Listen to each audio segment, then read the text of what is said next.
May 19, 1944, 2:47 a.m., north of Bougainville Island. The Black Pacific swallows all light.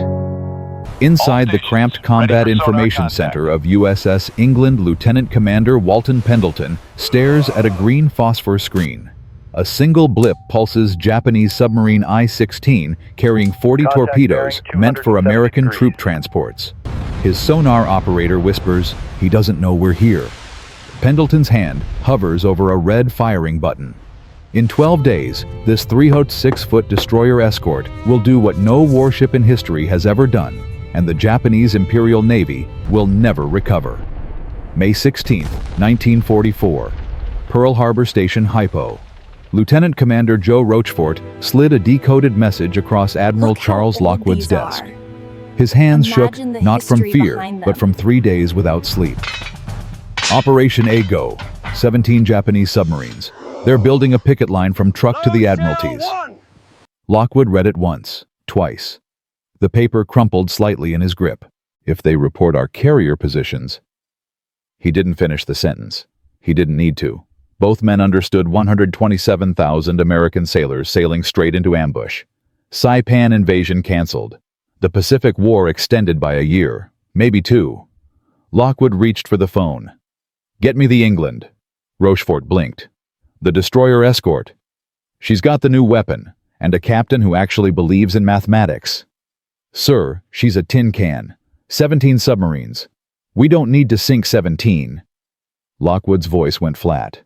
"We need to sink 7. The ones directly in our path. Can England do it?"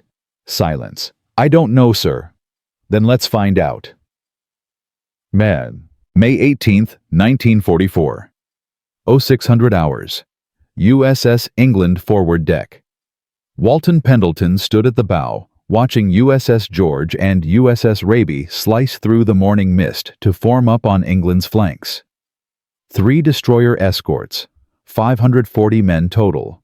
Hunting ground, 3,000 square miles of empty ocean. His executive officer, Lieutenant John Williamson, came up beside him. 31 years old insurance adjuster from Ohio, perpetually worried. Crews asking about Hedgehog Skipper. What about it? Whether it actually works. Charleston tried it 8 times last month. 0 kills. Pendleton adjusted his wire-rimmed glasses. Before the war, he'd taught high school algebra in Virginia. Explained quadratic equations to teenagers who wanted to be anywhere else. Now he explained killing to men who'd never fired a shot in anger. "Charleston," he said quietly. "Used it like a shotgun. Fired at maximum range, hoped for luck. And we're different. We're going to use it like a scalpel." Pendleton turned to face him. "Depth charges explode whether they hit or not. Boom. Ocean lights up. Sonar goes blind. Submarine hears it, dives deep, waits you out. Success rate 1%.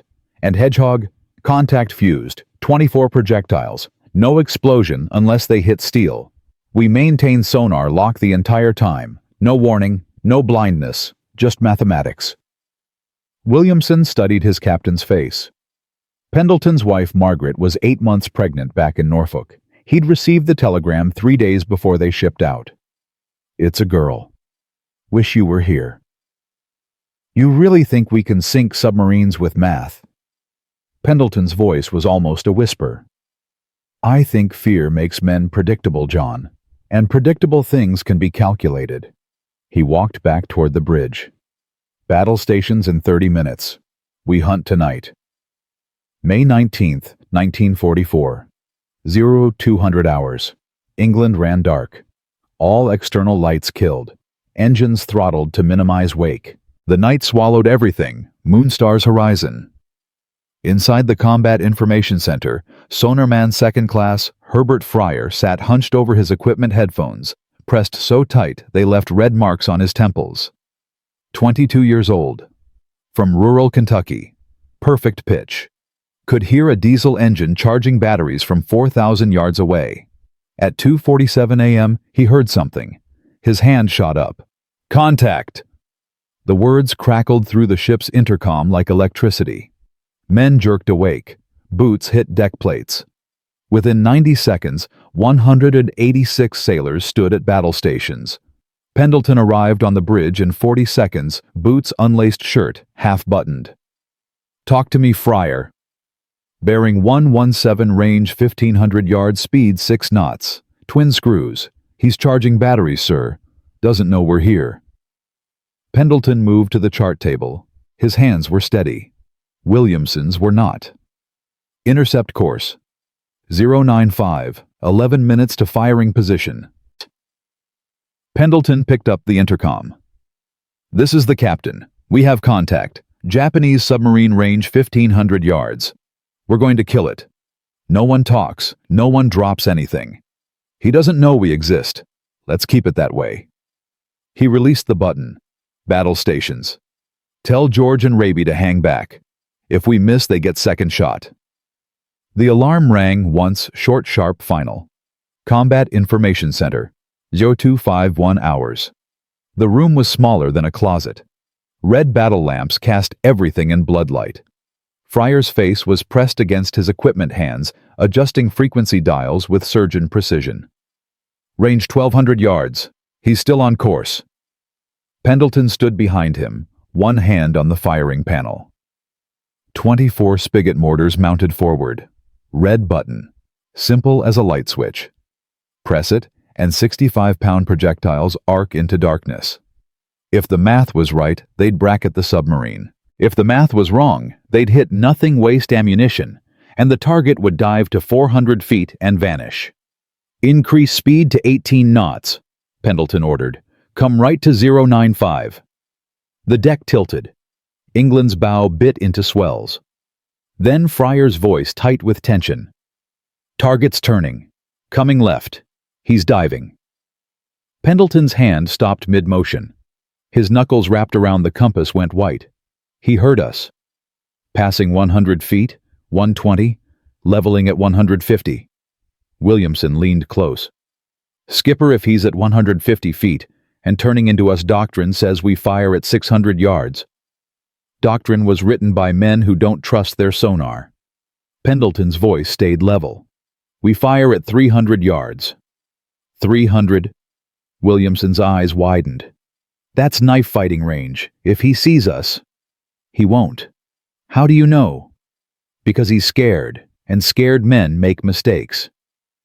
258 hours. The range closed like a countdown to execution. 1,000 yards. 800. 600. Inside the sonar room, Fryer could hear everything. Ballast tanks adjusting. Screws biting water. And something else, faint, almost imperceptible voices. Japanese sailors talking inside the hull. Laughing. Unaware that death was calculating their exact position, 78 feet above. Range 500. Pendleton's hand moved to the firing panel. Somewhere below, 97 men were living the last minutes of their lives, thinking about home, about family, about the war ending someday. He pushed the thought away. Range 400. Steady. Range 300. Pendleton pressed the button. Fire Hedgehog. Whump, whump, whump, whump. 24 sledgehammers hitting steel drums simultaneously. The projectiles arced forward, barely visible against the black sky, and splashed down 250 yards ahead in a circular pattern. Then silence. Pendleton counted. 1 Mississippi. 2 Mississippi. 3 Mississippi. At 4 Mississippi, the ocean exploded. Not all at once. 1 detonation. Then another. Then 2 simultaneously. 4 hits. 4 35-pound Torpex warheads punching through submarine steel at 150 feet depth. The surface boiled. White water fountained 30 feet high. The sonar screen went solid white. When it cleared, nothing. No engine noise, no voices, no contact. Just oil. It rose slowly, thick and black, spreading across the surface like a wound. Then debris. Cork insulation, wooden planks. A sailor's cap with Japanese characters stitched inside, floating empty under the stars. Around Pendleton, England's crew erupted, shouting, embracing. Men who'd never believed in Hedgehog now believed. Men who thought they'd spend the war escorting cargo now understood they were hunters. But Pendleton didn't move. He removed his glasses, cleaned them with a handkerchief, replaced them. Then he turned to Williamson, whose face was still frozen in shock. Mark position. Photograph debris. Send contact report to Com Subpack. 1 enemy submarine destroyed position 3 DG-12 is 153 DG-38, E-time 0323. Request identification. Aye, sir. Pendleton started toward his cabin. Stopped. Turned back. John? Yes, sir. There are 6 more. May 19th, 1944. 14:20 hours.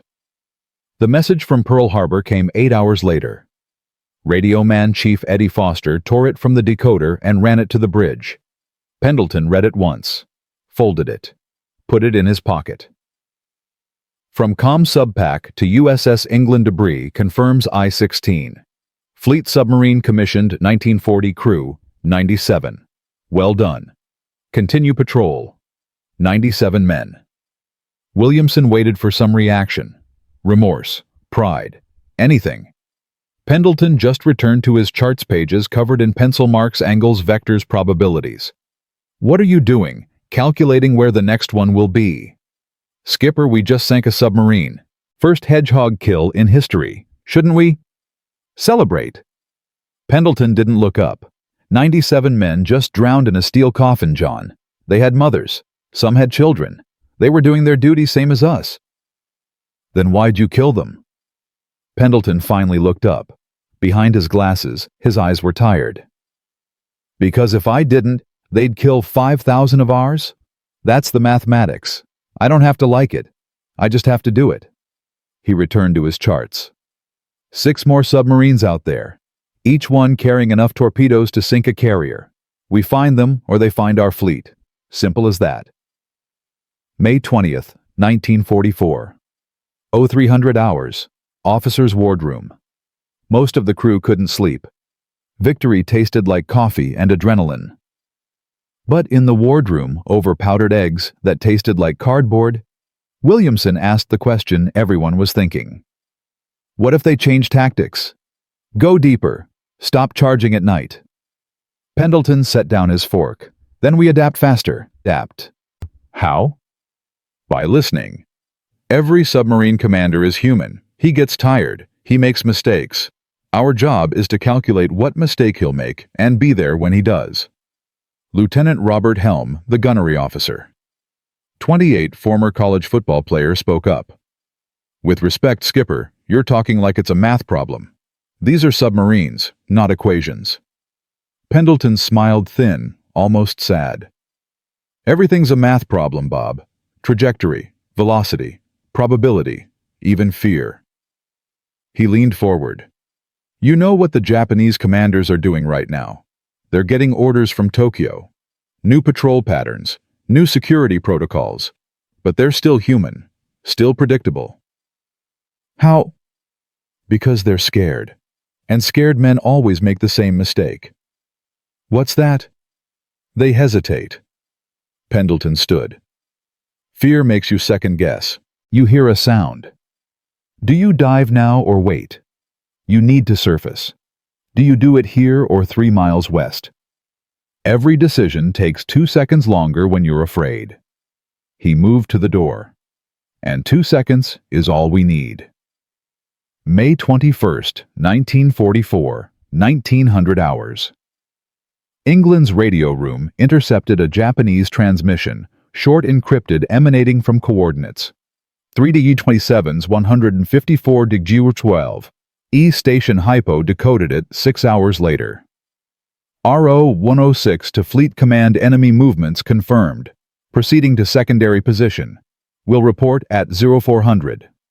Pendleton stood over the chart table, compass in hand, drawing lines. He's moving north. Recharge schedule means he'll surface between 0300 and 0400. That's a 100-mile search area, Williamson said. He'll take the shortest route. Submarines conserve fuel, especially this far from base. Pendleton's pencil traced a line. He'll be here. He tapped a point.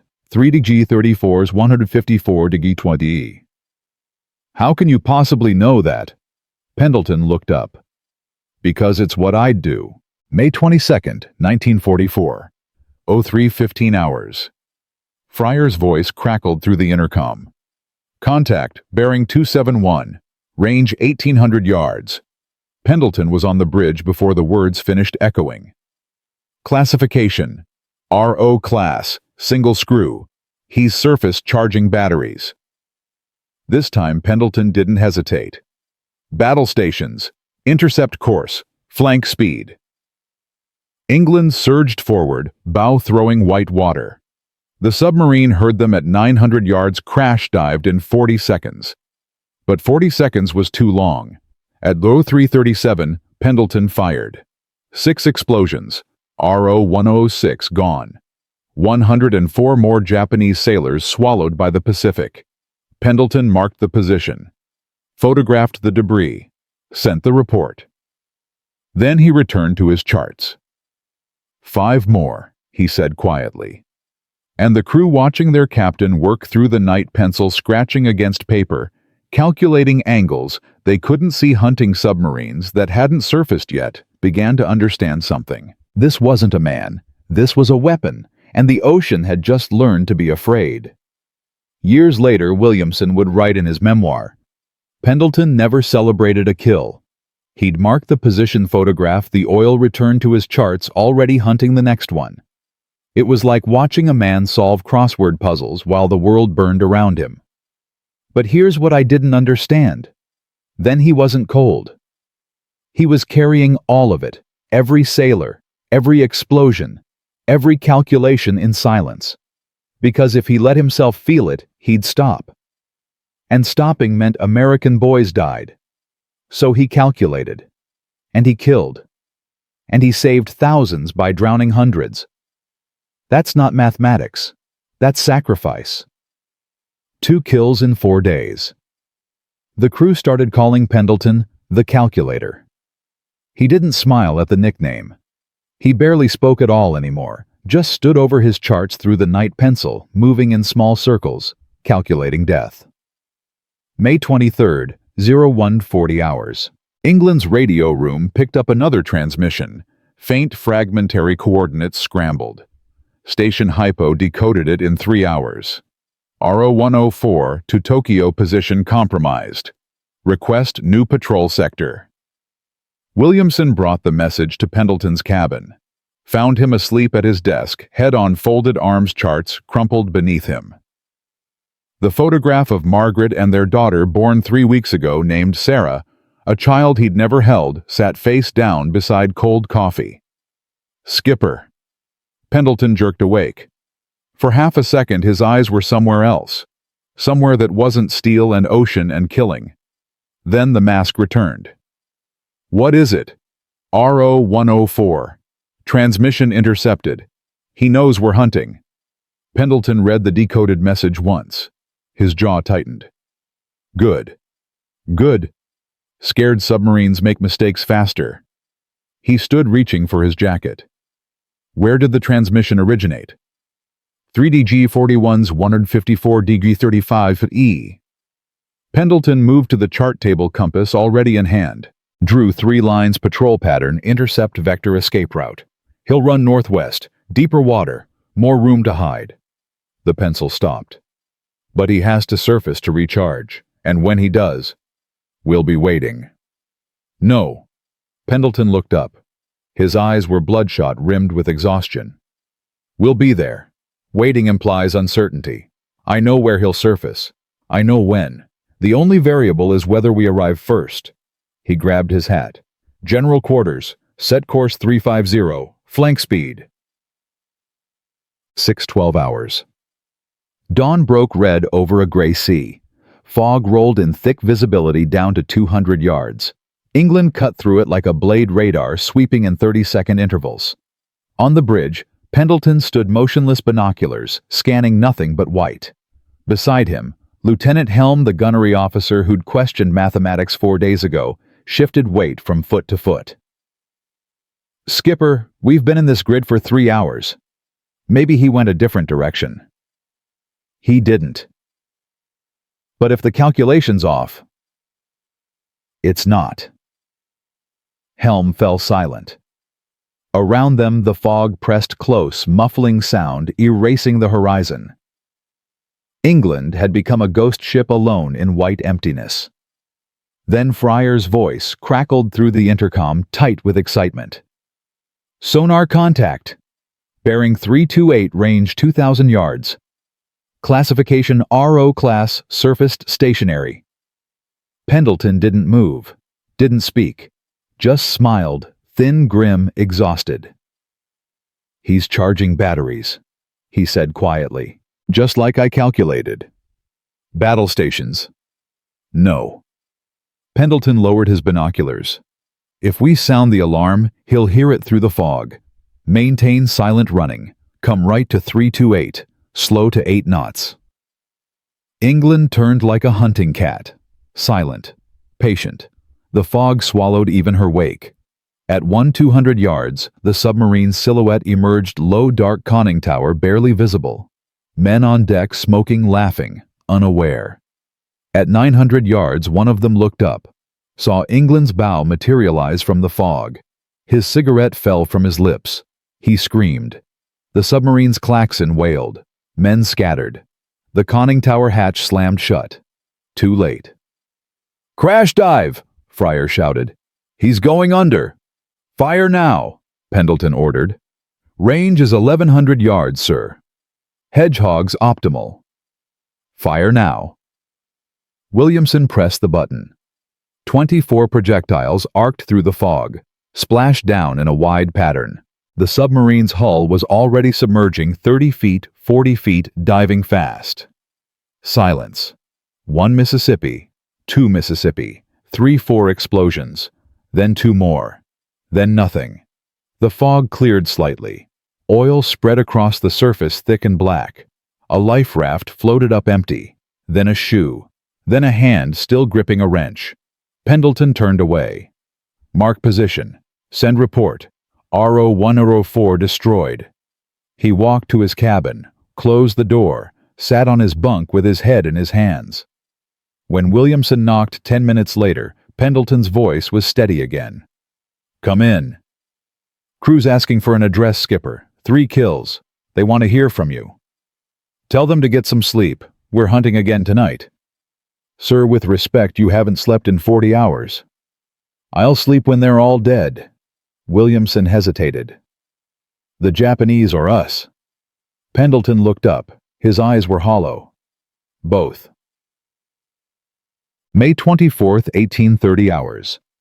England rendezvoused with USS George and USS Raby to refuel and rearm. Supplies came across on cables, depth charges, food mail. The mailbag held 17 letters for Pendleton, 15 from Margaret, 2 from his mother. He opened none of them. Instead, he stood on the bridge, watching the supply transfer, smoking a cigarette he didn't remember lighting. Chief Machinist's mate Donald Moss came up beside him, 52 years old, 30 years in the Navy, had seen men break before. Captain looks tired. Captain's fine.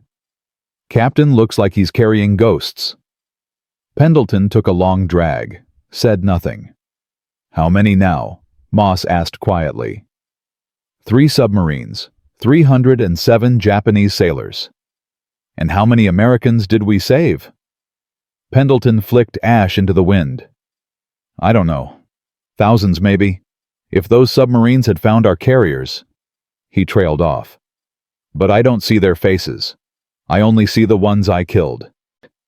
That's because you're human, sir. No. Pendleton's voice went flat. If I was human, I'd stop. I'd say 3 is enough, but I can't stop. Not until they're all gone. He turned to Moss. You know what I realized yesterday? I'm good at this. Killing. Calculating where scared men will run and putting explosives there. I'm better at killing than I ever was at teaching. War makes us into things we're not. Does it? Pendleton interrupted. Or does it just show us what we always were? Before Moss could answer, Fryer's voice crackled over the intercom. Captain to CIC. Urgent message from Com Subpack. The message was short. From Com Subpack to USS England, 3 kills confirmed. Well done. Return to Manus for refit and commendation ceremony. Pendleton read it twice, crumpled it, threw it in the trash. Sir. Williamson stared. That's a direct order. I know. You can't refuse. Watch me. Pendleton moved to the chart table. Fleet radio intercepted 2 more transmissions today, RO-116 and RO-108. Both still active. Both between us and our carriers. Skipper, we've been on patrol for 6 days. Crew's exhausted. We're low on ammunition. We have 17 Hedgehog projectiles left. That's enough for 2 more attacks. And if we miss... Pendleton looked up. His voice was very quiet. Then we ram them. Williamson's face went pale. You're serious. Do I look like I'm joking? Around them, the CIC fell silent. Radio men stopped typing. Sonar men turned in their chairs. Everyone stared at their captain. This man who'd gone from high school teacher to submarine killer in 4 days, who calculated death like algebra problems, who refused direct orders because the mathematics weren't finished. Finally, Williamson spoke, his voice careful. Captain, I need to ask, are you doing this to save American lives or because you can't stop? Pendleton's hands, flat on the chart table, didn't move. Does it matter? Yes, sir, it does. Long silence. The ship creaked. The ocean breathed. Send reply to Com Subpack, Pendleton said finally. USS England respectfully requests extension of patrol. 2 targets remain in operational area. Estimate 48 hours to completion. Recommend return to port upon mission completion. They'll relieve you of command. Then they'll relieve me. Pendleton's voice hardened. But not until I finish this. He walked out of CIC without another word. Com Subpack's response came 3 hours later. From Com Subpack to USS England, request approved. 48 hours, extension granted. Do not engage beyond this window. Admiral Lockwood sends, finish the line. Pendleton read it once, folded it carefully, put it in his pocket next to the 17 unopened letters from his wife. That night, alone in his cabin, he opened one letter. Just one. Margaret's handwriting neat and careful. Dearest Walt, Sarah has your eyes. She looks at me the way you used to look at math problems, like the world is a puzzle she can solve if she just thinks hard enough. The doctor says she's healthy, strong, a fighter. I know you can't tell me where you are or what you're doing, but I know you. I know that look you get when you're solving something difficult. Please remember the war will end, but our family is forever. Come home to us. Please. All my love, Margaret. Pendleton read it 3 times. Then he folded it, placed it back in the envelope, and put it in his desk drawer. He didn't open the others. Instead, he returned to his charts. Drew more lines. Calculated more death. Because the mathematics weren't finished. And neither was he. May 25th, 22:30 hours. Radar contact. Surface target bearing 092, range 8,000 yards. Pendleton was on the bridge in 20 seconds. Classification. Submarine, sir. RO-116. She's surfaced running northwest at 12 knots. She's running from us, Helm said. No. Pendleton studied the radar scope. She's running toward the fleet, trying to get in position before dawn to report carrier movements. How do you know? Because that's what I do. He grabbed the intercom. Battle stations, intercept course, flank speed. We have 90 minutes before she reaches reporting range. England surged forward, engines screaming, bow throwing white water 30 feet high. At 0047 hours, range dropped to 4,000 yards. The submarine detected them, crash-dived in 40 seconds. This time, Pendleton didn't wait for optimal range, didn't calculate perfect geometry. Just watched the sonar screen as the target descended 100 feet, 150, 200, and pressed the firing button at 800 yards. Miss. The projectiles splashed down in empty water. The submarine continued diving 250 feet, 300 beyond Hedgehog's effective range. "Lost contact," Fryer reported, voice tight. "He's gone deep and cut engines. Total silence." Pendleton stood motionless at the chart table. Around him, the CIC held its breath. "He has to surface eventually," Williamson said quietly. "He can't stay down forever." "No." Pendleton's voice was distant. "But he can wait us out. Batteries give him 6 hours submerged. We have 12 Hedgehog projectiles left. We can't afford to waste them on guesses." "So what do we do?" Pendleton looked up. His eyes were bloodshot face, gaunt with exhaustion. "We wait. And we think like a scared man." He moved to the sonar station, pulled up a chair, sat down beside Fryer. "If you were commanding that submarine right now, what would you do?" Fryer blinked, surprised to be asked. "Sir, you're 300 feet down. Batteries running low. You know someone up there wants you dead. What do you do?" Fryer thought for a moment. I'd wait until I thought they'd given up. Maybe 2 hours. Then surface fast. Get a quick recharge dive again." "Where would you surface?" "As far from the last contact point as possible." Pendleton nodded slowly. "Range and bearing." "Maybe 3 miles northwest. Put distance between us and them." Pendleton stood, moved to the chart table, drew a circle 3 miles northwest of their current position. "That's where he'll be. In exactly 2 hours and 17 minutes. "How can you possibly know?" "Because I've been calculating how scared men think for 6 days now." He looked at Williamson. "Set course 320. Dead slow. We move into position quietly and wait." "And if you're wrong," Pendleton's smile was grim, "then I've killed my last submarine." 314 hours. England drifted silent in black water. Engines idling at minimum. No lights, no radar sweeps. Just listening. Pendleton stood on the bridge, stopwatch in hand, counting down. 2 hours. 10 minutes. 5. At exactly 03:17 hours, Fryer's whisper crackled through the intercom. "Sonar contact. Bearing 332, range 1,800 yards. He's surfacing." Pendleton didn't move. Just clicked the stopwatch. 2 hours 17 minutes. Exactly as calculated. Battle stations. Silent running maintained. Close to 400 yards before firing. England crept forward. At 600 yards, they could hear the submarine's diesel engines starting rough, loud, hungry for air after hours submerged. At 400 yards, Pendleton pressed the button. The Hedgehog fired quieter this time, almost gentle. 24 projectiles arced through darkness. 4 seconds later, 8 explosions. The ocean erupted. Fire and debris punched through the surface. The submarine broke in half-stern section, rising vertical, before sliding backward into the deep. The bow section floated for 10 seconds, then followed. Silence. Then oil. Always oil. Pendleton turned away before the debris finished surfacing. "Mark position. RO-116's destroyed. Send report." He walked to his cabin. This time he locked the door. When Williamson knocked 20 minutes later, there was no answer. When he knocked again an hour later, Pendleton's voice was hoarse. "Go away." "Skipper, we have orders. 1 target left.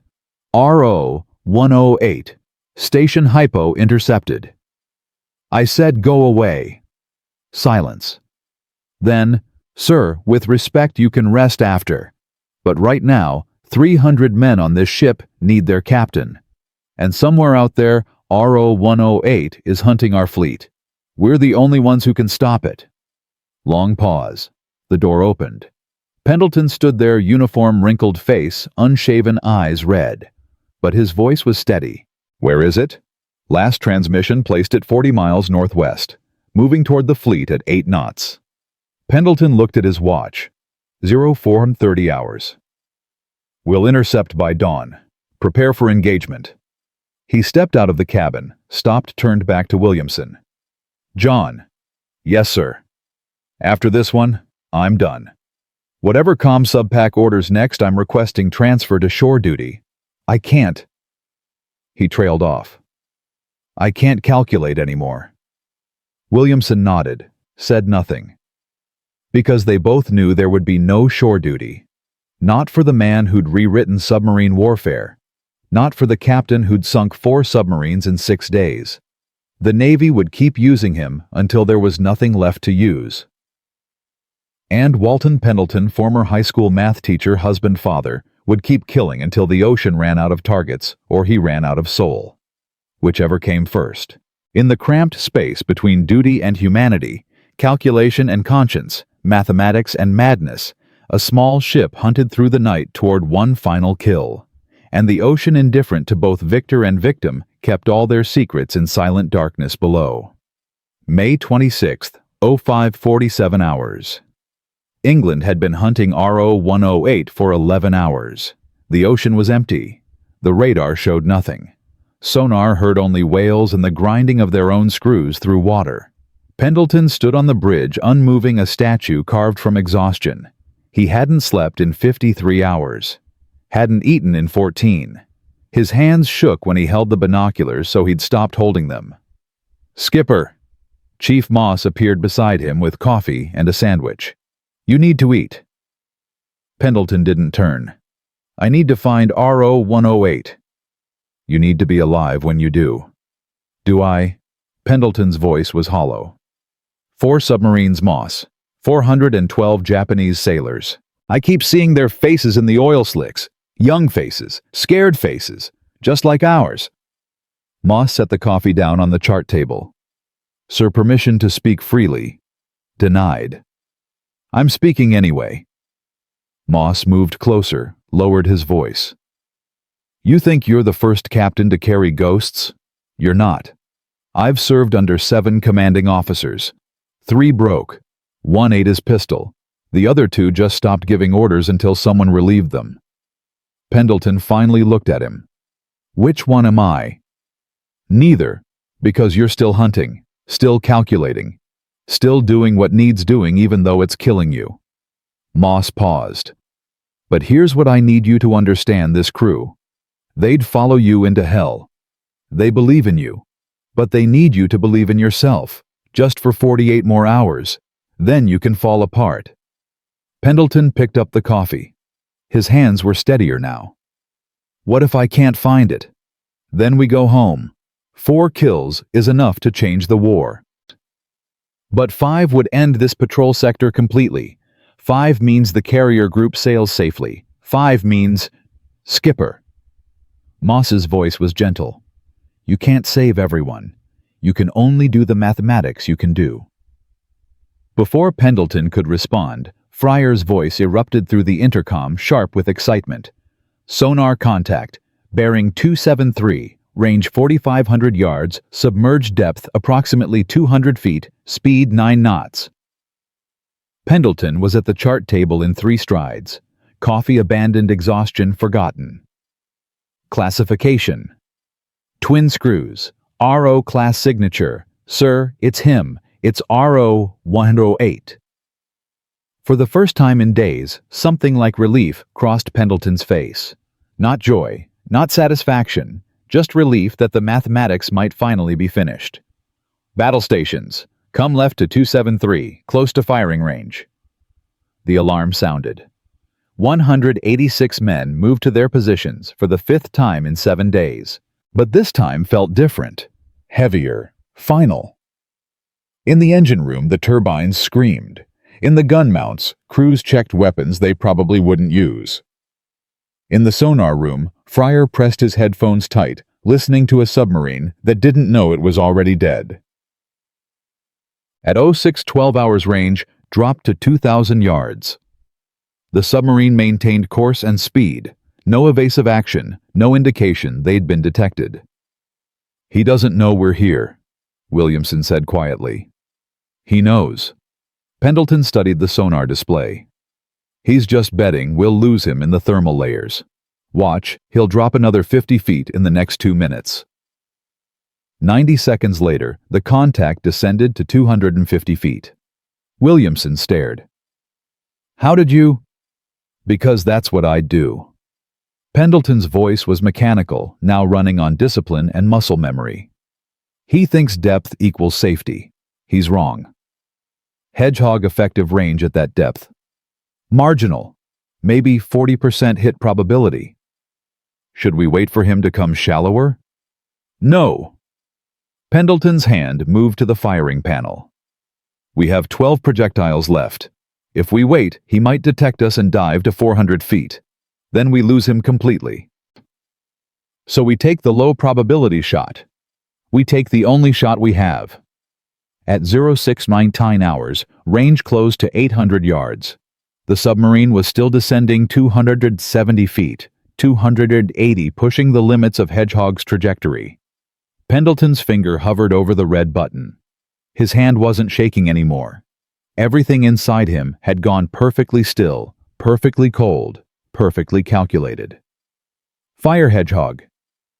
12 projectiles launched, half their remaining ammunition arcing into gray morning light, splashing down in a tight pattern. This time, the weight felt eternal. 1 Mississippi. 2 Mississippi. 3 Mississippi. 4. 5. Nothing. Miss. Fryer reported, voice tight. Target continuing on course, increasing speed to 12 knots. Sir, he heard us. He's running. Around the CIC, the crew's faces went pale. They'd used half their ammunition. The submarine knew they were here, and now it was running toward the fleet, racing to report carrier positions before England could stop it. Pendleton stood motionless. For 10 seconds he didn't speak, didn't move, just stared at the sonar display as the contact pulled away, 900 yards, 1,100. Then his voice came out very quiet, very steady. Flank speed, pursuit course, reload Hedgehog with remaining projectiles. Sir, Williamson said carefully, we only have 12 left. If we miss again, we won't. How can you know that? Pendleton turned. His eyes were empty, but his voice was absolute. Because I'm not calculating anymore. I'm just finishing. The chase lasted 4 hours. RO-108 ran northwest at maximum submerged speed, 12 knots, burning batteries desperate. England followed at 18 knots, maintaining sonar contact, waiting for the inevitable. At 10:47 hours, the submarine's speed dropped to 8 knots, then 6, then 4. His batteries are dying, Fryer reported. He has to surface or suffocate. Pendleton checked his watch. How long? 30 minutes, maybe less. Where will he surface? Fryer hesitated. This wasn't a sonar question. It was a prediction, a calculation, the kind of mathematics that had defined this entire patrol. Sir, I can't. Yes, you can. Pendleton moved beside him. You've been listening to submarines for 7 days. You know how they think. Where would you surface? Fryer closed his eyes, listening. Not just to the submarine's machinery, but to something deeper. The rhythm of desperation. The cadence of fear. He'll want maximum distance from us before surfacing. But he's low on power, so he can't go far. He'll angle west, try to put a thermal layer between us, then surface fast for a quick recharge. How far west? 3 miles, maybe 4. Pendleton moved to the chart table, drew a circle. We go there now. Dead slow. No radar. We wait. And if he surfaces somewhere else? Pendleton didn't answer, because they both knew there were no more second chances. 12 projectiles. 1 shot. If the mathematics failed, the submarine escaped, reported the fleet's position, and thousands died. Everything depended on Pendleton being right one more time. At 11:34 hours, England sat silent in empty ocean. Engines idling at bare minimum. No movement. No sound. Just waiting. On the bridge, Pendleton stood with his stopwatch, counting down minutes in his head. Around him, the crew barely breathed. Williamson came up beside him. Skipper, I need to say something. Not now. Yes, now. Williamson's voice was firm. If this doesn't work, if we lose contact, I want you to know you did everything right. 4 submarines in 7 days. You changed naval warfare. You saved thousands of lives. Whatever happens next, that's enough." Pendleton kept staring at the ocean. When he spoke, his voice was barely a whisper. "It's not about enough, John. It's about finishing. I started this hunt, and I need to end it. Not for the Navy, not for the war, for me. Because if I don't finish, if that submarine escapes because my mathematics failed—" He trailed off. "I won't be able to live with more ghosts." "You're carrying too many already." "I know." Pendleton's hand gripped the rail. "But I can carry one more, just one more.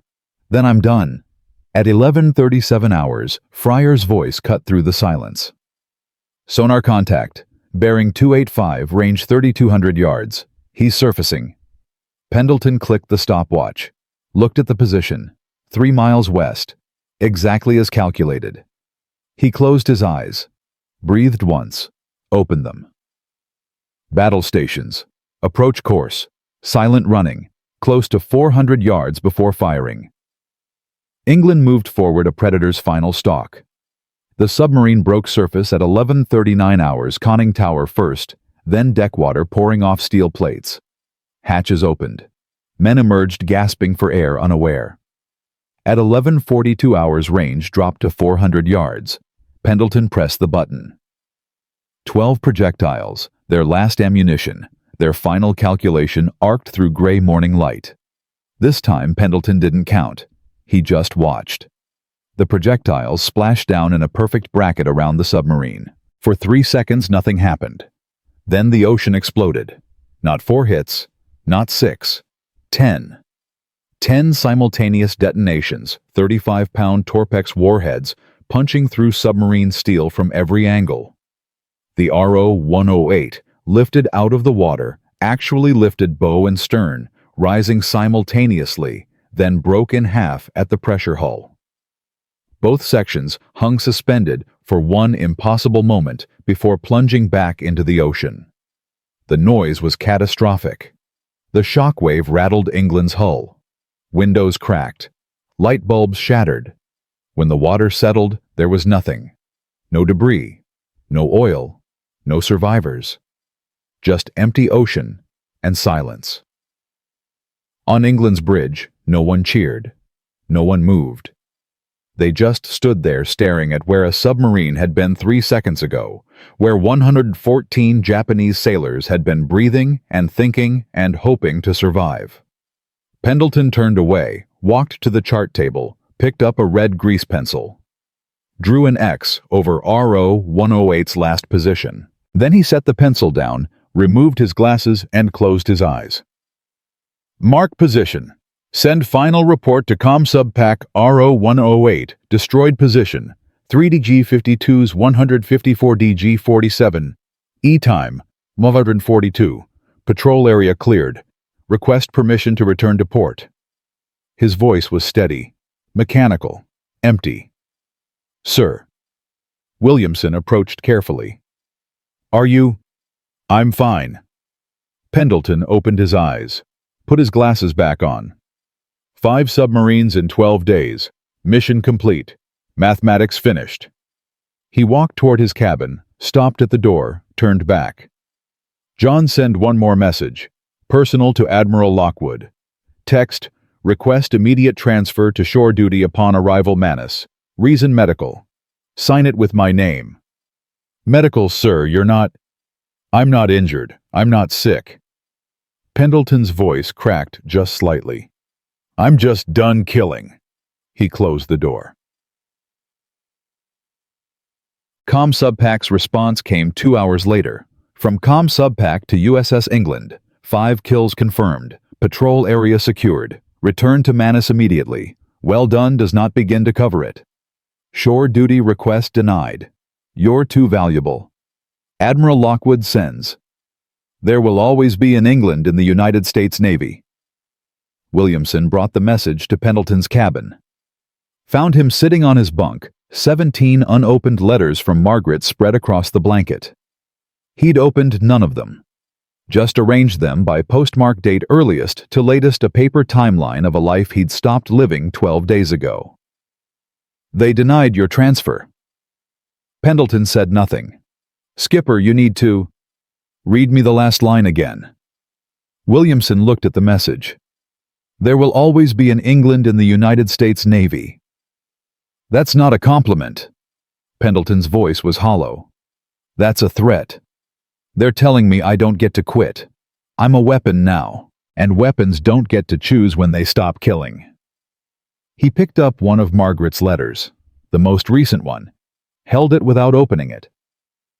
You know what's in these updates about Sarah, about how she smiled for the first time, about how she looks like me, about how Margaret tells her daddy's coming home soon. He set the letter down. But I'm not coming home, not really, because the man she married, the math teacher who believed numbers could solve anything, he died somewhere in these 12 days, and I don't know what's left. Williamson sat down on the opposite bunk. For a long time, neither man spoke. Finally, you saved thousands of lives, sir. By taking 526. Pendleton looked up. I know the exact number, John. 412 before today. 114 from RO 108. 526 men who had families, who had dreams, who were just doing their duty like us. His hands were shaking again. And you want to know the worst part? I'd do it again. Tomorrow. Because the mathematics work. Because I'm good at it. Because somewhere in these 12 days I stopped being a teacher and became a killer, and I don't know how to go back. Before Williamson could respond, footsteps pounded down the corridor. Moss burst through the door, face flushed with urgency. Captain, we have a problem. Crew's requesting to see you. All of them. They're assembled on the main deck. Pendleton stood slowly. What's this about? They want to tell you something, sir. Something you need to hear. Pendleton emerged onto the main deck to find 186 men standing at attention, not because they'd been ordered to, because they'd chosen to. Every sailor, every officer, every cook and machinist and gunner standing in perfect formation under gray Pacific sky. As Pendleton appeared, Chief Moss called out, 3 cheers for the captain, hip hip, hooray, hip hip, hooray, hip hip, hooray. The sound echoed across empty ocean. Then silence. Moss stepped forward. Captain, the men asked me to speak for them. So here it is, plain and simple. We know what this patrol cost you. We see it in your eyes. We hear it in your voice. And we want you to know every man on this ship would follow you into hell and back. Not because you're a killer, but because you're a man who carries the weight so we don't have to. Around him, sailors nodded. Some had tears in their eyes. You think you're a weapon? You're wrong, sir. You're a shield. You stood between the Japanese submarines and our fleet, between duty and madness, between calculation and conscience, and you held the line when most men would have broken. Moss's voice strengthened. 5 submarines in 12 days. Nobody in history has done that. Nobody will again. But that's not why we're here. We're here because you never celebrated a kill, never forgot they were human, never stopped carrying the cost. That's not a killer, sir. That's a warrior who remembers he's a man. He saluted. Behind him, 185 other men saluted simultaneously. Pendleton stood there speechless as the magnitude of what they were saying hit him like a depth charge. He'd spent 12 days believing he was becoming a monster, and his crew had spent 12 days watching him prove he wasn't. Slowly, Pendleton returned the salute. His voice, when it came, was rough with emotion. Thank you, all of you, for trusting the mathematics, for trusting me, for... He paused. For reminding me who I was before I started counting bodies. He dropped the salute.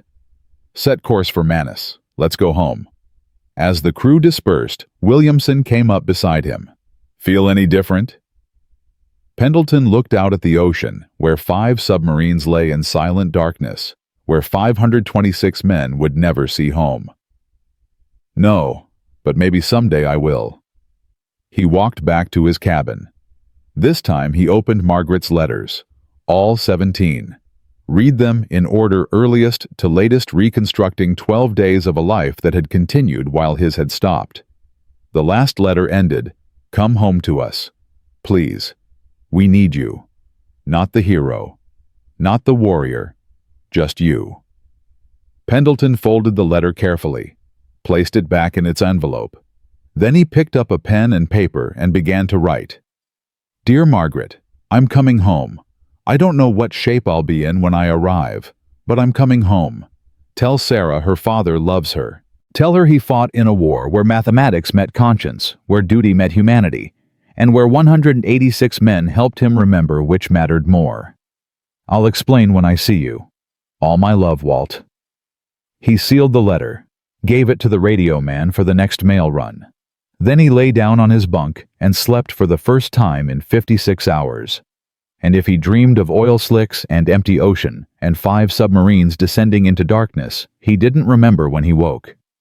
Because somewhere between calculation and conscience, between duty and humanity, Walton Pendleton had found something that couldn't be measured or predicted: the understanding that wars are fought with weapons, but survived with memory, carried by men who refuse to forget the cost of each victory, written in blood and mathematics on an indifferent sea. May 31st, 1944. Manus Island, Admiralty Islands.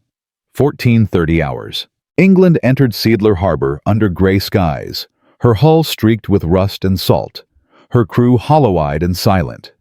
No flags flew, no band played, just the low rumble of engines and the whisper of water against steel as she glided toward the dock.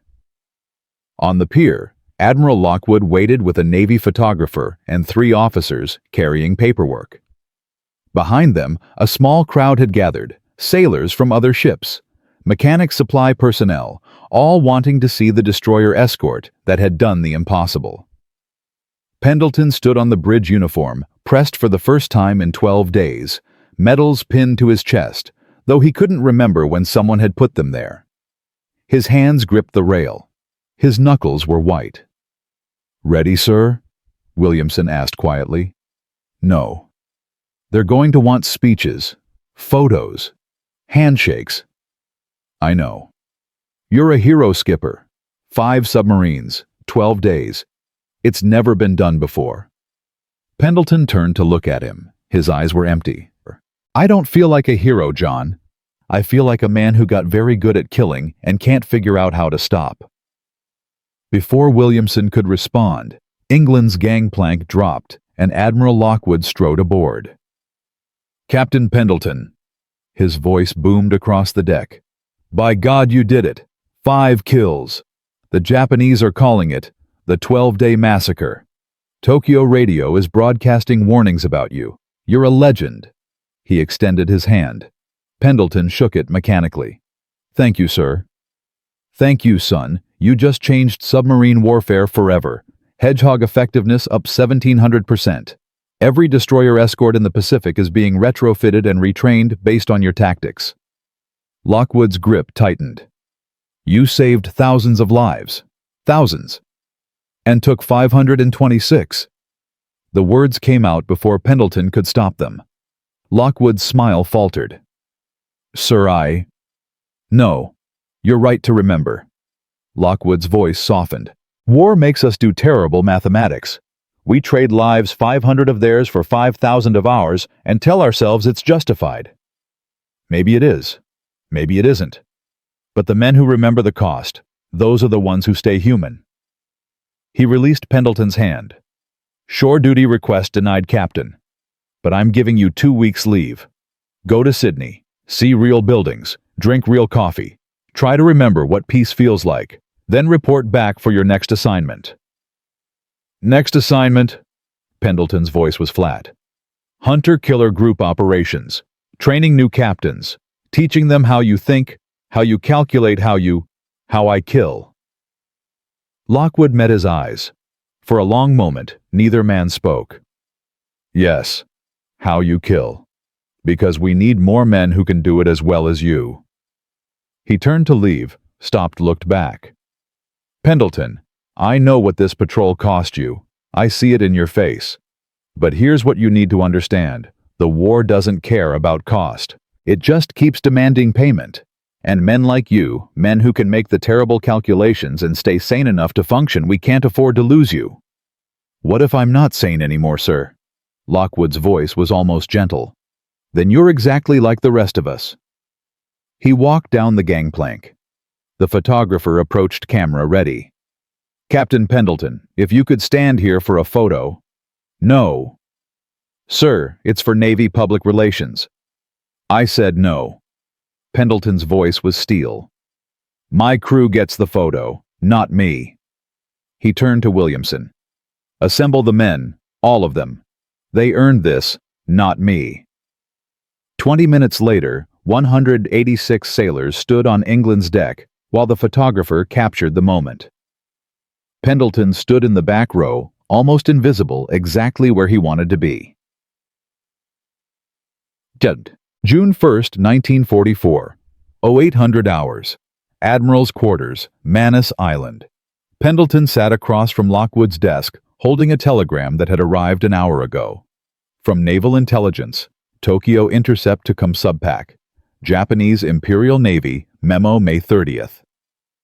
All submarine commanders avoid grid. November 7. USS England operating in area. New doctrine: run deep, stay silent. Trust, no tactics. Engagement, not recommended. Lockwood watched him read it twice. You scared them, Pendleton. The entire Japanese submarine force is changing tactics because of you. Operation Ago is effectively over. Admiral Toyota pulled his picket line back 300 miles. Our carrier sailed safely to Saipan yesterday. Not a single submarine report. Pendleton folded the telegram. His hands were steady now. How many lives does that save? Conservatively 10 to 15,000. If the carriers had been ambushed... Lockwood trailed off. You changed the war, Captain. By becoming what I was fighting against. What do you mean? Pendleton looked up. His voice was quiet but firm. The Japanese submarine commanders I killed, they were doing exactly what I did. Calculating. Hunting.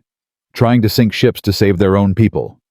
We called them the enemy, but from their perspective, I was the monster. He paused. So what does that make me, Admiral A, hero, or just the more efficient killer? Lockwood leaned back in his chair, studying the young captain with the wire-rimmed glasses and the 1,000-yard stare. It makes you a man who survived by being better at mathematics than they were. Nothing more. Nothing less. And that's supposed to be enough. It has to be. Because war doesn't deal in morality, Pendleton. It deals in outcomes. And the outcome of your 12-day patrol is that thousands of American boys got to go home to their families instead of dying in ambushes. His voice hardened. You can feel guilty about the method, but don't you dare feel guilty about the result. Silence stretched between them. Finally, Pendleton spoke. My transfer request stands, sir. After my leave, I want shore duty. Training is fine, but no more hunting, no more killing. I'm done. Lockwood nodded slowly. Request noted. Now get out of here. Your wife sent 3 more telegrams yesterday. She's worried. Pendleton stood, saluted, turned to leave. Captain. Yes, sir. One more thing. Lockwood picked up a small wooden box from his desk. Navy Cross. Normally there'd be a ceremony, but given your disposition toward publicity, I'm giving it to you now. You earned it, whether you want it or not. He handed the box to Pendleton, who opened it once, looked at the metal inside, closed it. Thank you, sir. Don't thank me. Just remember, 526 dead is tragedy, but 15,000 saved is mathematics. You chose the right equation. Did I? Pendleton's voice was barely a whisper. Or did the equation choose me? He left before Lockwood could answer. June 15th, 1944. Sydney, Australia. Victoria Barracks Hotel. Pendleton sat alone in a civilian hotel room staring at a phone he'd been holding for 20 minutes. On the nightstand, the Navy Cross box sat unopened beside 17 letters from Margaret, now all read. All answered, all carefully filed away. He'd been on leave for 2 weeks. Hadn't left the hotel room except to eat. Hadn't spoken to anyone except the concierge. Just sat in silence trying to remember who he'd been before the mathematics started. At 1947 hours, he finally dialed. The phone rang 8 times before Margaret answered. "Hello." Her voice warm, alive, real, hit him like a depth charge. For 5 seconds, he couldn't speak. "Walt, is that you?" "It's me." His voice cracked. "I'm sorry I haven't called sooner. I didn't know what to say." "You don't have to say anything. Just come home. Please. Sarah needs her father. I need my husband. Margaret, I need to tell you something. About what I did. About who I've become. You're a hero. The Navy sent us a telegram. 5 submarines. You saved. I killed 526 men." The words rushed out. "I calculated where they'd be when they'd surface, how they'd run. And I put explosives there. And I listened to them die. And then I did it again and again. Until I got so good at killing that the Japanese are afraid to surface in the entire Pacific theater." Silence on the line. Long enough that Pendleton thought she'd hung up. Then, "Are you coming home?" "I don't know if I can. The man you married believed mathematics could solve anything. But this, what I became, I don't know how to calculate my way back from this." "Then stop calculating." Her voice was firm. "Stop trying to solve it like an equation. Just come home, hold your daughter, let me hold you, and we'll figure out the rest together." "What if I can't stop seeing their faces?" "Then you'll see them, and I'll be there with you. Because that's what love is, Walt. Not fixing each other. Just being present when the mathematics fail." Pendleton closed his eyes. Tears ran down his face for the first time since he'd pressed that red button 12 days ago. "I love you." "I love you too. Now get on a ship and come home." "I will. I promise." He hung up, sat in silence, opened the Navy Cross box, and stared at the medal, a bronze cross suspended from a blue ribbon awarded for extraordinary heroism in combat. Extraordinary heroism. He'd sunk 5 submarines by being better at mathematics than scared men trying to survive. He'd changed naval warfare by calculating death with more precision than anyone in history. He'd saved thousands by drowning hundreds. Was that heroism or just efficiency? The phone rang. Pendleton answered. "Captain Pendleton. This is Communications Officer at Victoria Barracks. Urgent message from ComSubPac." "Go ahead." "Sir, Japanese submarine activity has increased in your former patrol sector. 6 new contacts. Admiral Lockwood is requesting USS England return to active duty immediately. Your crew is being recalled from leave. Report to Manus Island by June 20th for new patrol assignment." The words hit like bullets. "Understood. I'll be there." He hung up, stared at the Navy Cross. Then he closed the box, placed it in his duffel bag, and began packing. Because Margaret was right, he couldn't calculate his way back from what he'd become. But Lockwood was also right. War doesn't care about cost. It just keeps demanding payment. And Walton Pendleton, former high school math teacher, now the most effective submarine killer in naval history, was the currency the war had chosen. June 20th, 1944, Manus Island, 1400 hours. England's crew reassembled on the dock, 186 men who'd spent 2 weeks trying to forget 12 days they'd never escape. They were quieter now, harder. The mathematics of killing had changed them all. Pendleton arrived last duffel over his shoulder, Navy Cross still in its box unopened. He stopped at the gangplank, looked up at the ship that had become his coffin and his church. Williamson met him at the top. "Welcome back, Skipper. Thought you might not come." "So did I." "How was Sydney?"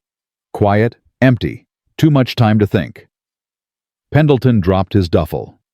"What's the new assignment?" Same as before. Hunter-killer operations. 6 Japanese submarines operating north of Truk. Intelligence says they're using new tactics. Deeper patrols, irregular schedules, no radio transmissions. They learned from us. Yes, sir. They learned not to be predictable. Pendleton moved to the chart table in the CIC, studied the patrol grids. His hands moved automatically, compass ruler pencil drawing lines, calculating probabilities, hunting ghosts. They think irregular patterns make them safe, he said quietly. But randomness has patterns too. We just need to find them. Williamson watched him work, saw the terrible machinery in Pendleton's mind spinning back to life. Skipper, can I ask you something? Go ahead. Why'd you come back? You could have refused, claimed medical, gone home to your family. Pendleton stopped drawing. His pencil hovered over the chart. Because 15,000 American sailors are alive right now. Because I killed 526 Japanese submariners. And if I stop now, if I go home and try to forget, those numbers reverse. The submarines start sinking our ships again. The ambushes restart. And everything we did, every calculation, every kill, every ghost I carry becomes meaningless. So you're doing this for them? For the sailors you saved? No. Pendleton's voice was hollow. I'm doing this because I'm already damned. And if I'm going to carry ghosts anyway, I might as well make sure they bought something worth the cost. He returned to his calculations. Williamson stood there watching his captain disappear back into mathematics and killing, and realized something terrible. The war hadn't broken Walton Pendleton. It had perfected him. Turned a man who believed in numbers into a weapon, who calculated death with inhuman precision.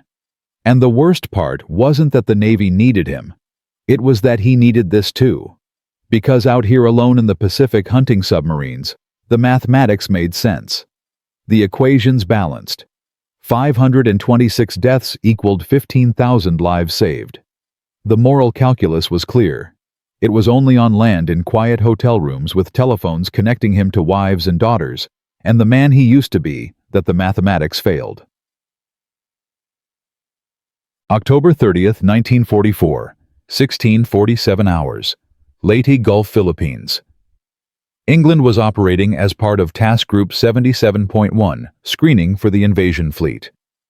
4 months after her legendary patrol, 6 more submarine contacts, 3 more kills. The number was 9 now. 9 submarines, 843 Japanese sailors. Pendleton had stopped counting weeks ago. Now he just calculated.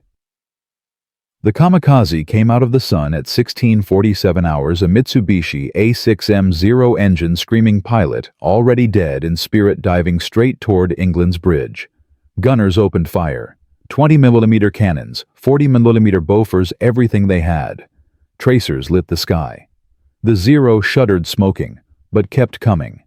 At the last second it veered not away, but toward the waterline.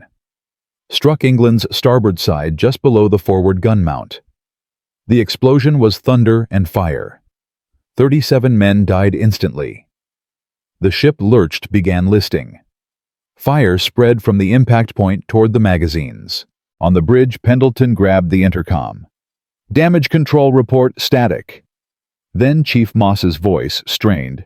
Forward compartments flooding. Fire approaching magazine 1. Sir, if we don't abandon ship in 5 minutes. Flood the magazine, seal the compartments. We're not abandoning anything. Captain, the ship's going to sink. Then she sinks with me on her. Pendleton's voice was iron. But we're not going down without a fight. Pump teams to all sections. I want that fire out and those compartments sealed. Move. For 3 hours, England's crew fought the ship's death. Pumps screamed. Welders sealed breaches. Men formed bucket brigades when the pumps failed. And through it all, Pendleton stood on the bridge, refusing to leave, directing the battle against fire and flood with the same cold precision he'd used hunting submarines. At 19:47 hours, the last fire died. The flooding stopped. England listed 15 degrees to starboard. Her bow shattered, 37 of her crew dead. But she was afloat. Moss came to the bridge, face blackened with smoke, hands burned. She'll float, Captain. Barely. But she's done. No engines, no power, no guns. We'll have to tow her to Manus for salvage.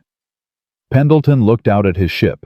The vessel that had killed 9 submarines, changed naval warfare, turned him into a legend and a ghost. How many did we lose? 37 confirmed dead, 22 wounded. Pendleton closed his eyes. 37 more names. 37 more families receiving telegrams.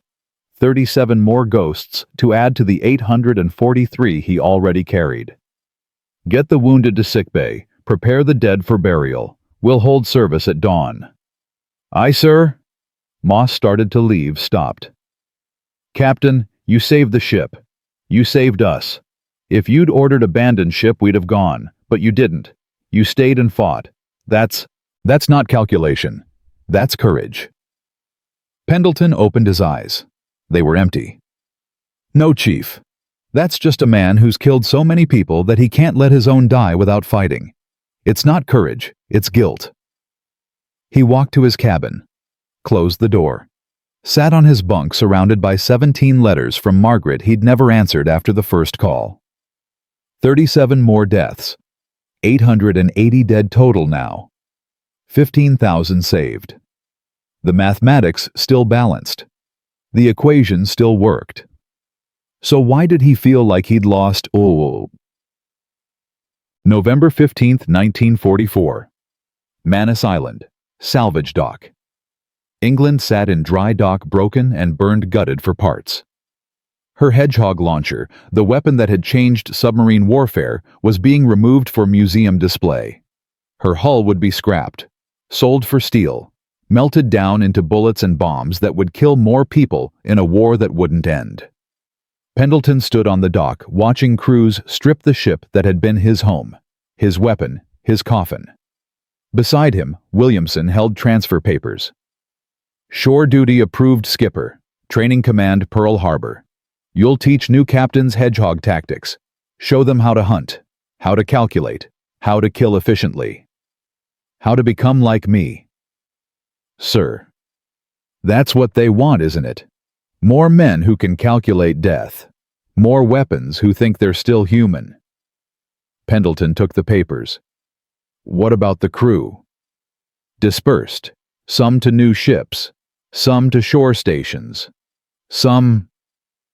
Williamson's voice caught. Some went home in boxes.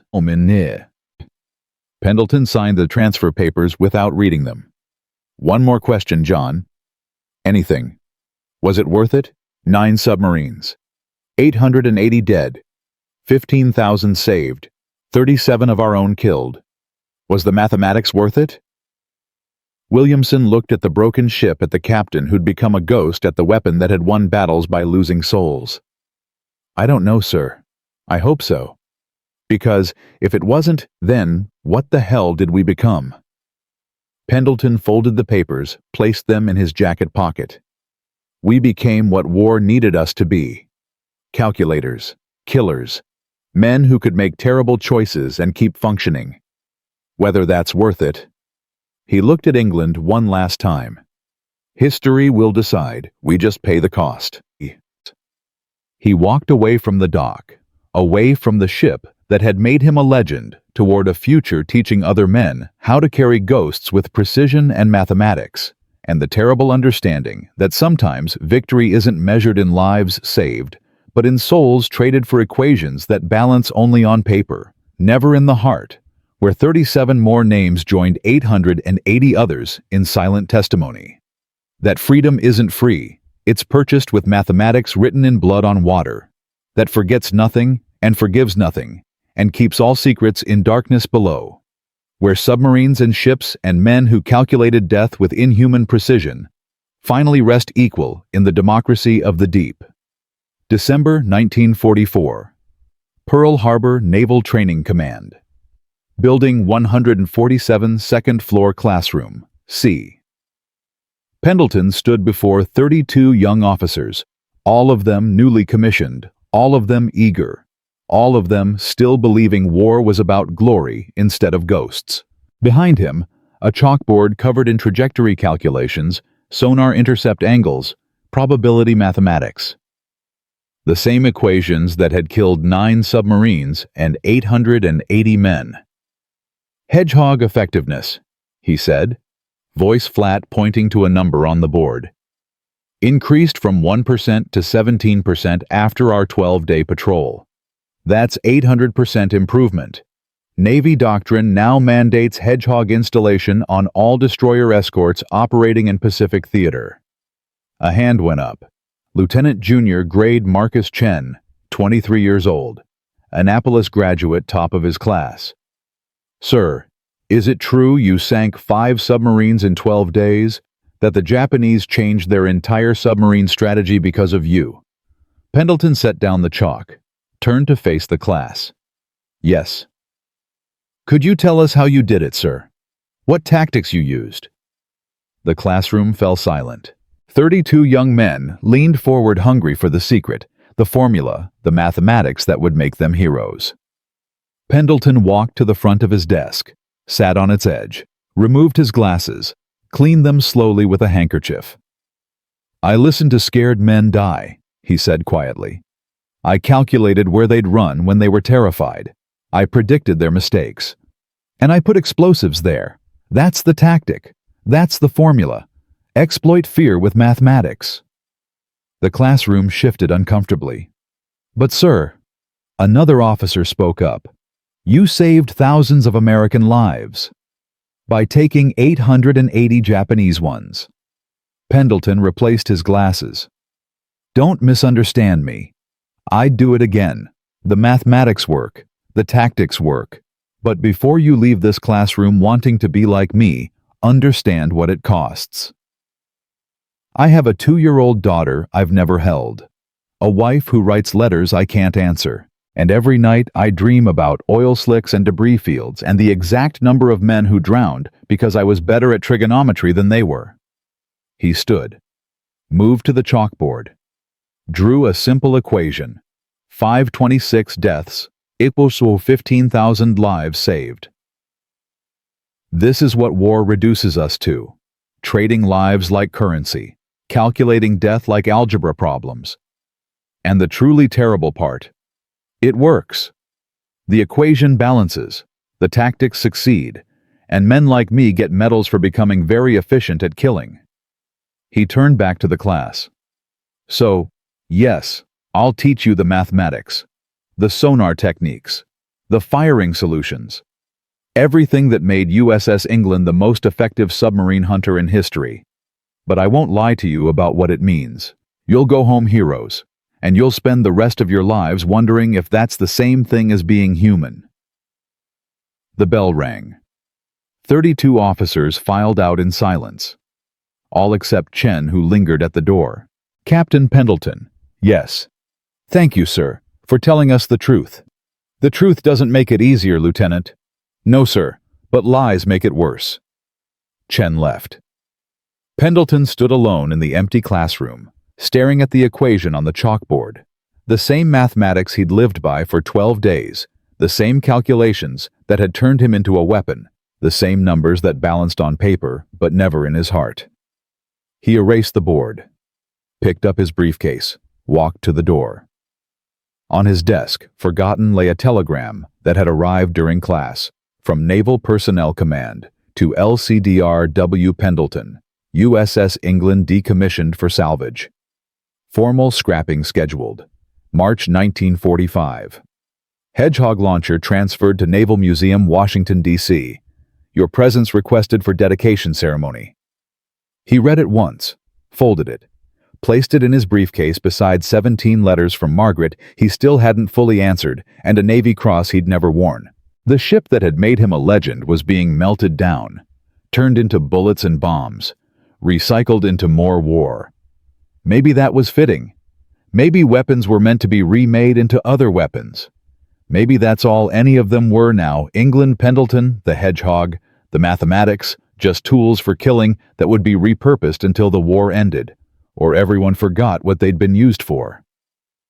March 15th, 1945, Norfolk, Virginia. 1847 hours.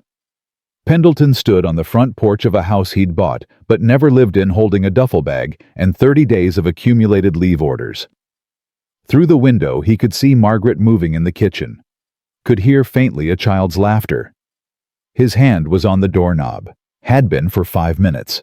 He couldn't turn it. Behind him, a taxi waited, engine idling. The driver had asked twice if he was getting out. Pendleton had said yes both times. But his hand wouldn't move, because on the other side of this door was a man he used to be. A teacher, a husband, a father. Someone who believed mathematics could solve anything without killing anyone. And Pendleton didn't know how to pretend to be that person anymore. The door opened. Margaret stood there, 28 years old, hair tied back, wearing an apron dusted with flour, holding their daughter Sarah on her hip. Walt. His name. Just his name. But the way she said it, with relief and fear and love and exhaustion, hit him harder than any depth charge.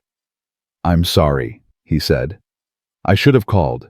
I should have written more. I should have—" She stepped forward, kissed him, put Sarah's hand in his. "You're home. That's enough." Sarah looked up at him with eyes that were exactly his, curious, calculating, seeing the world as a puzzle to solve. She was 2 years old, didn't know him, didn't recognize him, but she smiled anyway. "Daddy?"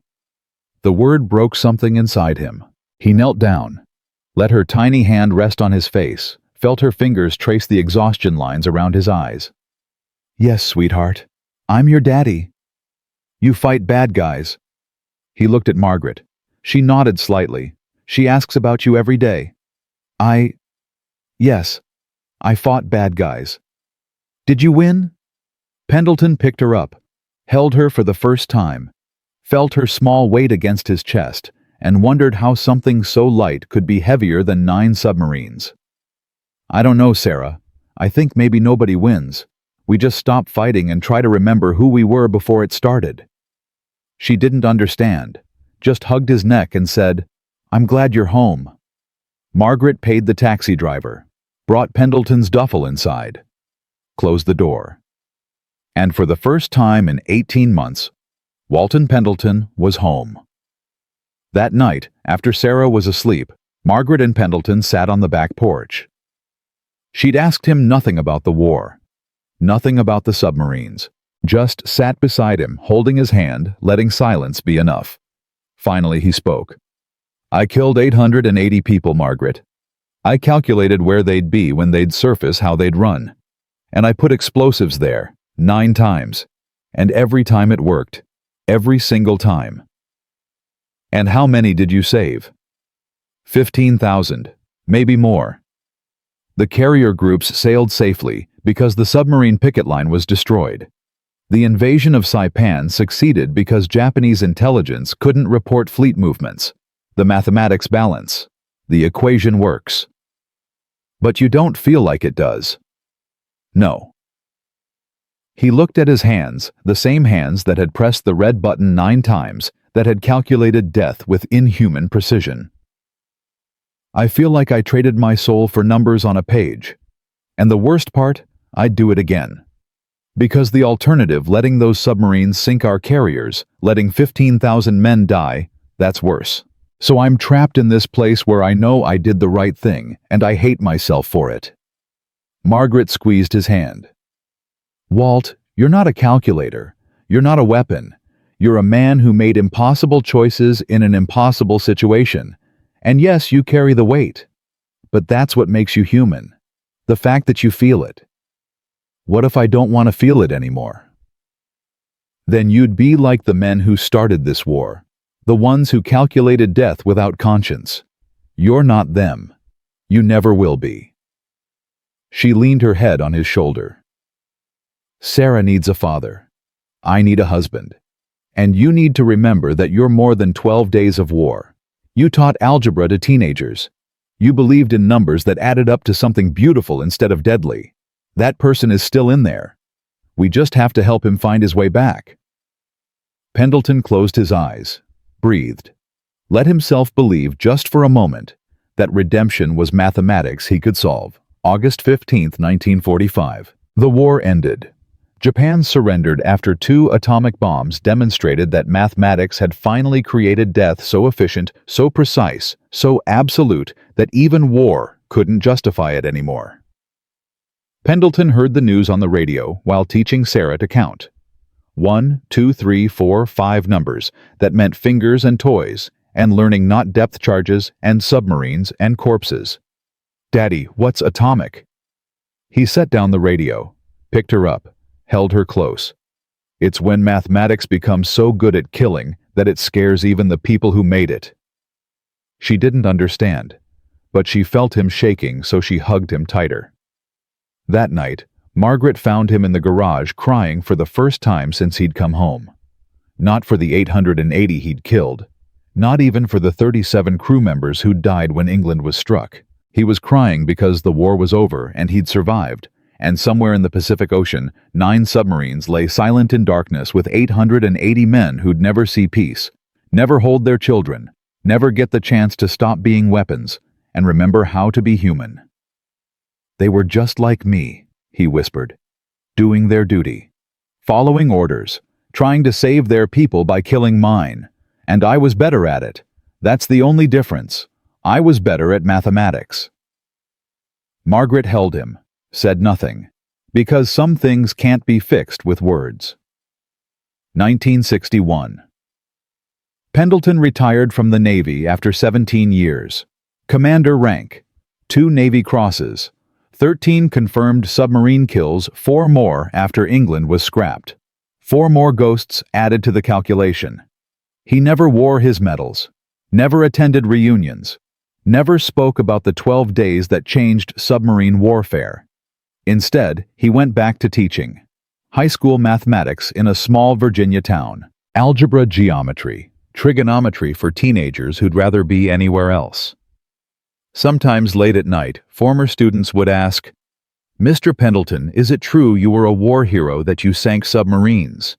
And he'd say, "I was a sailor who knew mathematics, that's all." They'd press for details. He'd change the subject, show them how quadratic equations worked, how geometry revealed hidden patterns, how numbers, when used properly, could build instead of destroy. One student decades later would write, "Mr. Pendleton taught us that mathematics was beautiful, that numbers were tools for creation, not destruction." I didn't learn until years after graduation that he'd spent part of his life proving that wasn't true. But he spent the rest of his life trying to make it true again. That's the lesson I remember most. 1973. Pendleton died at 66, heart attack, quick and quiet like he'd wanted. His funeral was small. Margaret. Sarah, now 31, a mathematics professor herself. 3 former students. 2 surviving crew members from England. No Navy honor guard. No 21-gun salute. He'd forbidden it in his will. His gravestone read, Walton Pendleton, 1907 to 1973. Navy Cross beloved husband and father. No mention of submarines. No mention of the 12 days.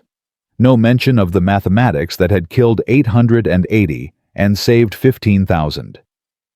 At the funeral, Williamson, now a retired captain himself, gave the eulogy. Walt Pendleton was the finest officer I ever served under. Not because he was fearless, but because he was afraid and did his duty anyway. Not because he was a killer, but because he killed when necessary and carried the weight of it for the rest of his life. He saved thousands. He haunted himself for the hundreds he took, and he spent 30 years teaching children that numbers were for building, not destroying. That's not a war hero. That's a man who fought his way back to humanity, and won. 1994. The second USS England, a guided missile cruiser that served for 32 years, was decommissioned and scrapped. Admiral Lockwood's promise, "There will always be an England in the United States Navy," was finally broken. But in the Naval Museum in Washington, D.C., the original Hedgehog launcher from DE-635 still stands, rusted, silent, a relic of war that changed submarine tactics forever. The placard reads, Forward-firing anti-submarine weapon WAW-2 dramatically increased kill rate against enemy submarines. No mention of Pendleton. No mention of the 12-day patrol. No mention of the 880 Japanese sailors or the 15,000 American ones. Just a weapon. Just mathematics. Just metal that once calculated death with terrible precision. But in Japanese naval archives declassified decades after the war, records confirm I-16, RO-104, RO-106, RO-108, RO-116, RO-105. All destroyed exactly where Pendleton's reports said. Every position accurate. Every calculation proven. Every number true. And in personal letters recovered from the wreckage, Japanese submarine commanders wrote final messages home. Tell my children I loved them. Tell my wife I did my duty. Tell Japan I tried. The same words American submariners wrote. The same prayers. The same mathematics of love and duty and sacrifice that transcend nationality, that make enemies identical in the democracy of the deep, where everyone drowns equally and no one wins. They just stop fighting long enough to count the cost. Today, the Pacific is calm where England hunted. The coordinates 3°12, 153°38. E and the others are just numbers on charts. The submarines are metal skeletons on the ocean floor. The oil slicks have long since dispersed. But memory remains, carried by those who survived, passed to children who pass it to theirs, whispered in classrooms where mathematics is taught as a language of creation, not destruction by teachers who sometimes pause mid-equation and remember that numbers once killed 880 people so 15,000 could live. USS England wasn't a warship. She was an idea that precision guided by human will can change the course of history, that mathematics can save or destroy depending on who calculates and why. That the difference between a weapon and a man is not what you're capable of, but what you choose to carry afterward. Walton Pendleton believed in numbers. War taught him numbers could kill. Peace taught him they could also build. He spent 12 days hunting submarines with mathematics. He spent 30 years teaching children that equations were beautiful. History remembers the 12 days. His students remember the 30 years. Maybe that's redemption. Maybe that's just mathematics finally balancing in the only place it matters, not on paper, but in the hearts of those who remember that behind every number is a name, behind every calculation is a choice. Behind every weapon is a human being who must decide what to do when the war ends and the ghosts remain, and the only equation left to solve is how to live with what you've done. The USS England was built to fight.